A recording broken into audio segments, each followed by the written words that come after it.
So guys, मैं रवीश कुमार और आप देख रहे हो आर विद्या एजुकेशन।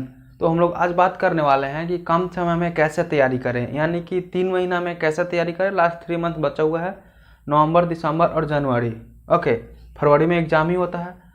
लगभग 17 फरवरी से 10th का एग्ज़ाम होता है और 1 या 2 फरवरी से इंटर का एग्ज़ाम होता है। ओके, तो हमको कम समय में कैसे तैयारी करना है वो मैं आप सबको बताने वाला हूँ। तो आप सब अच्छे से ध्यान से देखिए, आप लोग कॉपी में लिखते चलिए कैसे कैसे मैं बता रहा हूँ और कैसे कैसे आप लोग को तैयारी करना है 3 मंथ्स में। ओके, तो सबसे पहले क्या करना है आपको, आप सबको करना क्या है, सबसे पहले आप सबको करना है सब्जेक्ट चुनना है। ठीक, सब्जेक्ट चुनना है। ओके, सब्जेक्ट जो मेन सब्जेक्ट होगा वही चुनना है। ठीक ना, सब्जेक्ट चुनना है मेन। जैसे हो गया मैथ, हो गया फिजिक्स, हो गया केमिस्ट्री, हो गया बायोलॉजी, हो गया हिंदी और संस्कृत। ओके, क्या देख लीजिए, लिख लीजिएगा कॉपी में। Physics, chemistry, bio, Hindi, Sanskrit Sanskrit और एसएसटी और English, okay, physics, chemistry, bio, Hindi, Sanskrit और एसएसटी एंड इंग्लिश। ओके, सबसे ज़्यादा किस पर ध्यान देना आप सबको मैं टाइम बता दे रहा हूँ। अगर देखो, कोई भी स्टूडेंट आपसे बोलता है कि हम पूरा सिलेबस कंप्लीट कर लिए हैं, तो सिलेबस कोई कंप्लीट नहीं कर पाता है। हम मतलब मैं यार, देखो, हम मतलब बिहारी भाषा में मैं होता है। ओके, तो हम जहाँ बोलेंगे उस पर कन्फ्यूजन नहीं होना है, हम मतलब मैं। ठीक, तो देखो, कोई भी स्टूडेंट बोलता है कि हम कंप्लीट कर दिए हैं पूरा सिलेबस 1 साल में, तो वो आपसे झूठ बोल रहा है, नहीं तो वो फेंक रहा होगा। ओके, झूठ बोल रहा है या फेंक रहा होगा। किसी भी व्यक्ति से सिलेबस कंप्लीट नहीं होता है। मेरे ख्याल से सिलेबस कंप्लीट नहीं होता है। सिलेबस कंप्लीट करने के लिए उसको बहुत ज़्यादा समय देना पड़ेगा, और सिलेबस कंप्लीट करता है तो उसे अगर लास्ट वाला याद करता है तो पीछे वाला भूल जाएगा, जिसके कारण वो पूरा सिलेबस कंप्लीट ही नहीं कर पाएगा। ओके, देखो, तो सबसे पहले आपको फिजिक्स के ऊपर मैं मैथ कर दे रहा हूँ। ठीक, मैथ कर दे रहा, math, physics, chemistry, biology, Hindi, Sanskrit, SST में आता है geography, history, political science. Okay, और इंग्लिश। देखो, बिहार बोर्ड क्लास 10th में पास होना जरूरी है, 30 मार्क्स लाना जरूरी है। Okay, 30 marks. देखो, इंग्लिश नहीं जुटता है क्या, क्लास 10th में इंग्लिश नहीं जुटता है और इंटर में इंग्लिश जुटता है। ओके, ध्यान दीजिएगा आप सब।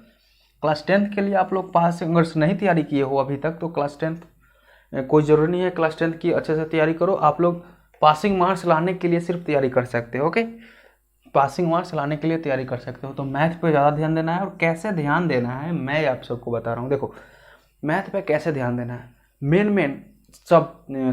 मेन चैप्टर चुनिए। चैप्टर चुनने का मतलब, मेरा कहने का मतलब है, देखो, चैप्टर यानी ट्रिगोनोमेट्री हो गया, ट्रिगोनोमेट्री,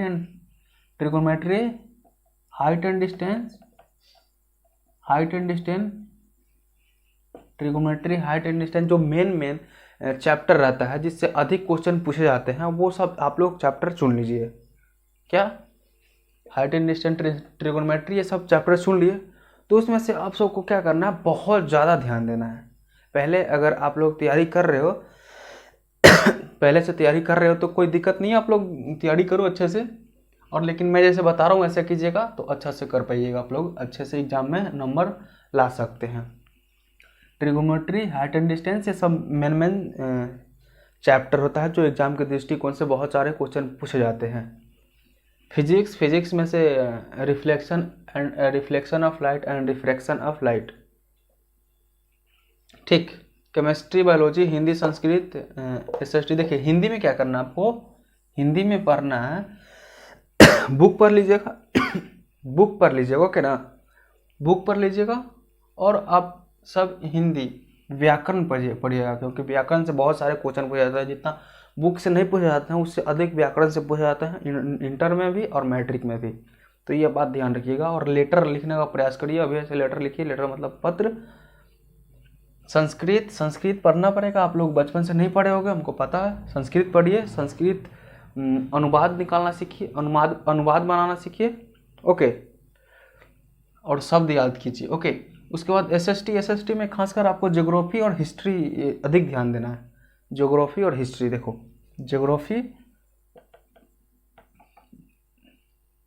जियोग्राफी और हिस्ट्री अधिक ध्यान देना है, ओके ना। ये सब हिस्ट्री और ज्योग्राफी अधिक ध्यान है। पॉलिटिकल साइंस नहीं भी ध्यान दोगे ना तो अपने आसपास के व्यक्तियों से सीख सकते हो जो पॉलिटिक्स ज़्यादा करते हैं ना, राजनीतिक वे लोग ज़्यादा करते हैं, तो उससे भी आप लोग सीख सकते हो। देखो राजनीतिक क्लास 10th में तो पढ़ने की कोई आवश्यकता नहीं है, क्लास 10th में पढ़ने की कोई आवश्यकता नहीं है। उसके बाद आप आवश्यकता है भाई, ठीक ना, लेकिन जो 3 महीना में क्या कर सकते हो, सब बुक तो लेकर नहीं चल सकते हो। ये सब चैप्टर बढ़िया मेन चैप्टर खोजिए, एक दिन समय दीजिए मेन चैप्टर खोजने के लिए। ज्योग्राफी का, हिस्ट्री का हो गया, और एक इकोनॉमिक्स का आता है, ठीक ना, इकोनॉमिक जिसको हम लोग अर्थशास्त्र बोलते हैं, ओके। ये सब ध्यान दीजिए, जिसमें मेन चैप्टर हो उसमें से वो सब खोजिए। और मेन चैप्टर का कहने का मतलब है पूरा जो चैप्टर दिया रहता है वो बहुत बड़ा चैप्टर रहता है, आप लोग पूरा नहीं पढ़ पाओगे। और मेन चैप्टर का मेन टॉपिक जो एग्जाम के दृष्टिकोण से अधिक पूछे जाते हैं क्वेश्चन, ओके। जैसे में ट्रिगोनोमेट्री, हाइट एंड डिस्टेंस में से अधिक क्वेश्चन पूछे जाते हैं, इसमें से मेन खोजिए। कहने का मतलब है कि मेन टॉपिक खोजिए जो अधिक क्वेश्चन पूछे जाते हैं। उसके बाद फिजिक्स में वही फर्स्ट चैप्टर एंड उसके बाद विद्युत धारा, ये सब पूछे जाते हैं, ठीक है। इलेक्ट्रिक करंट है, बायोलॉजी श्वसन में भी पूछे जाते हैं, उत्तक में भी पूछे जाते हैं। और हिंदी तो हिंदी व्याकरण पर अधिक ध्यान दीजिएगा, हिंदी व्याकरण पर अधिक ध्यान दीजिएगा, ओके। उसके बाद संस्कृत, एसएसटी तो हो गया। इंग्लिश पे क्या कीजिए ना, इंग्लिश पे एक बार कोई यूट्यूब पे पढ़ाते होंगे तो वो देख लीजिए आप लोग, आसानी से हो जाएगा इंग्लिश का, okay.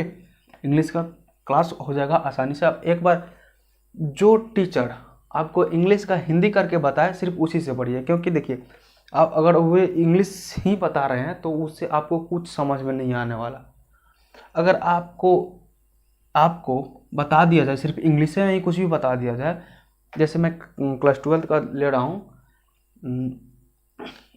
Indian civilisation and culture Gandhi ji के द्वारा लिखा हुआ है इंग्लिश, अगर वो सर बता देंगे इंग्लिश से तो तुम कुछ नहीं समझ सकते हो, कुछ नहीं। हाँ उस समय के लिए समझ पाओगे, लेकिन जब एग्जाम में जाओगे तो भूल जाओगे। उसको बोलो सर से कि हिंदी सर समझाइए। अगर हिंदी थोड़ा बहुत याद रहेगा ना तो एग्जाम में जाकर तुम लोग हिंदी को अपने हिसाब से उसको ट्रांसलेट करके लिख सकते हो, ओके। बस यही कहने का मतलब है, पूरा सार निकला है, मतलब ये वीडियो का मेन चैप्टर खोजिए और मेन चैप्टर का मेन टॉपिक खोजिए। एक दिन इस पर समय दीजिए। उसके बाद आप लोग क्या करना है, अगर आप लोग क्लास 10 कहीं ऑफलाइन क्लास करते हो तो घर पे आके 6 घंटा पढ़िए, 6 घंटा पढ़िए, ठीक ना, 6 घंटा पढ़िए। उसके बाद अगर आप लोग कहीं नहीं क्लास करते हो तो घर पे आप सब पढ़ सकते हो 10 घंटा या 8 घंटा, ओके, आसानी से हो जाएगा। मान लीजिए 6 घंटा में 2-3 घंटा सर 2-3 घंटा तुम लोग क्लास में करते होगे, पढ़ते होगे 2-3 घंटा, 2 घंटा क्लास चलता होगा और 2 घंटा तो ऐसे गप से रखा होता है, 1 घंटा गप से रखा होता है, ठीक। 10 या 8 घंटा पढ़कर तुम लोग अच्छा कर पाओगे, ओके। बस ऐसे ही पढ़ो, मेन चैप्टर खोजो और मेन टॉपिक खोजो। और मैं आप सबको बता देना चाहता हूँ कि जो मेन टॉपिक वाला जो चैप्टर है, मेन टॉपिक वाला जो चैप्टर में अगर आप लोग कमेंट करते हो तो मैं उसके लिए एक वीडियो बना सकता हूँ, ओके। और मैं इस पे सोच रहा हूँ, देखो मैं पहले कम से कम 2-3 महीना पहले मैंने बताया था कि मैं क्लास 10 का पूरी तैयारी करवा दूंगा, इस पर तो नहीं हो पाया। मैं दूसरे चैनल पे पढ़ा रहा था, ओके, दूसरे चैनल पे पढ़ा रहा था, जिसके कारण मैं इस चैनल पर नहीं पढ़ा पाया, ओके ना। तो यही है जो मेन टॉपिक होगा ना, मैं इस पे पढ़ा दूंगा जो एग्जाम की दृष्टि से अधिक आते हैं, math, physics, chemistry, all subject, okay.